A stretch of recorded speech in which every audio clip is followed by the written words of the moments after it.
चलिए आज हम लोग क्या अध्ययन करते हैं, यमक अलंकार। लिखिए। हाँ, जहां पर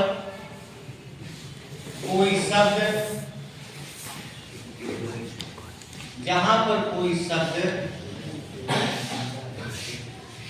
एक जोड़े के रूप में प्रयुक्त होता है, जहां पर कोई शब्द एक जोड़े के रूप में प्रयुक्त होता है, एक जोड़े के रूप में प्रयुक्त होता है,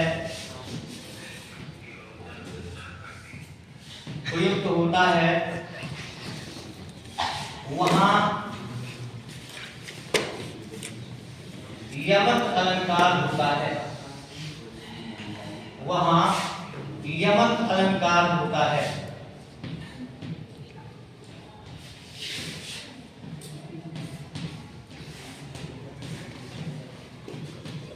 यहां पर एक चीज ये ध्यान देना है कि शब्द एक जोड़े के रूप में होगा और उन दोनों का अलग अलग क्या हो जाएगा, अर्थ होता है। एक जोड़े के रूप में प्रयुक्त होता है, वहां यमक अलंकार होता है। इसमें क्या होगा, शब्द का जोड़ा होगा और क्या हो जाएगा, इन दोनों शब्दों के जो जोड़ा है, इन दोनों शब्दों के अर्थ अलग अलग हो जाएंगे।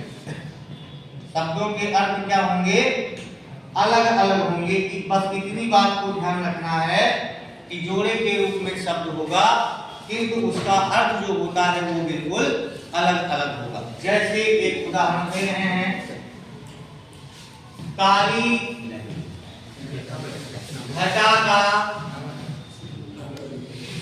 घमंड घटा, काली घटा का घमंड घटा।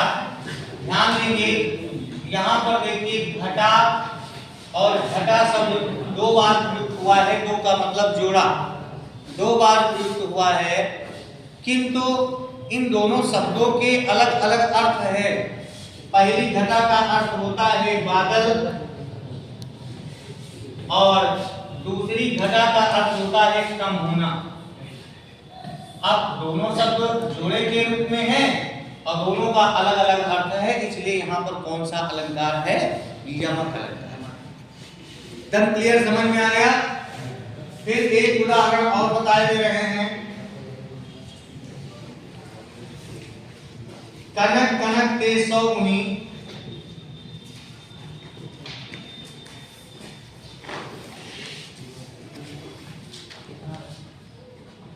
कनक कनक ते सौ मुनि,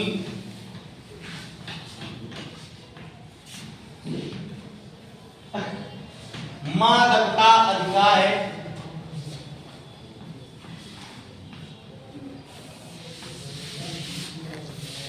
कनक कनक के सौ गुनी और मां दत्ता अधिकाय,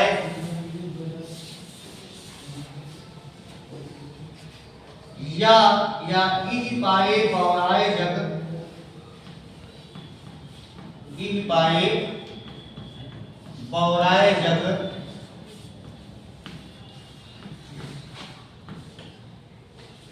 उई खाए बौराए,